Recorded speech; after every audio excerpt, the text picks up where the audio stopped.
अब आज देश को स्पष्ट हो गया है कि पूरी बेबुनियाद बात लेकर बेबुनियाद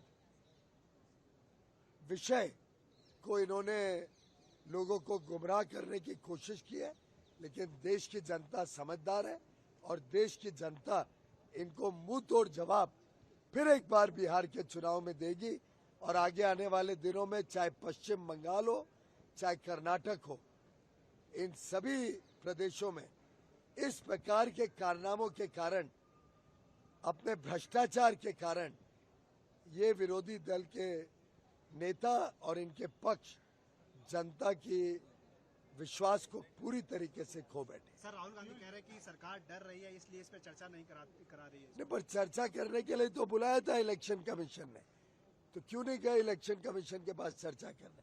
भाग तो राहुल गांधी रहे और राहुल गांधी जवाब दे वो क्यों भाग रहे हैं।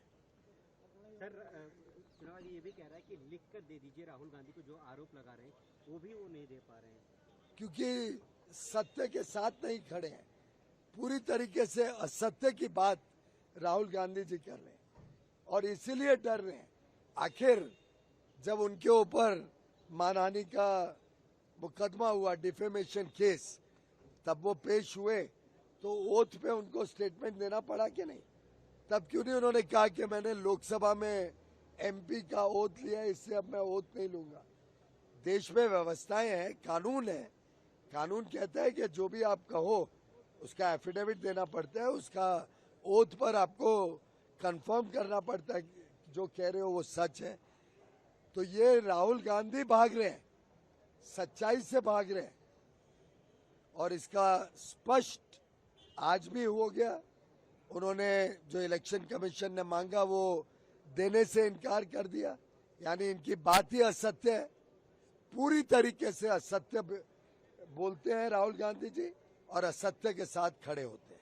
सर, जिस इसका एसआईआर पे वो भरोसा करते हैं, कर्नाटक में उसी को लेकर के सर्वे करा रहे हैं वो लोग, कास्ट बेस्ड सर्वे, तो उसी इलेक्शन जो वोटर लिस्ट है उसी को लेकर के स्वाभाविक रूप से कांग्रेस के दिल में खोट है।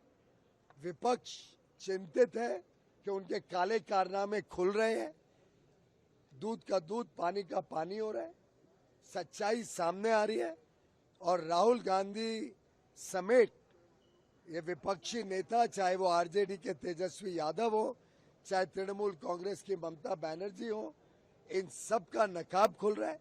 ये सब बेनकाब हो रहे हैं। धन्यवाद।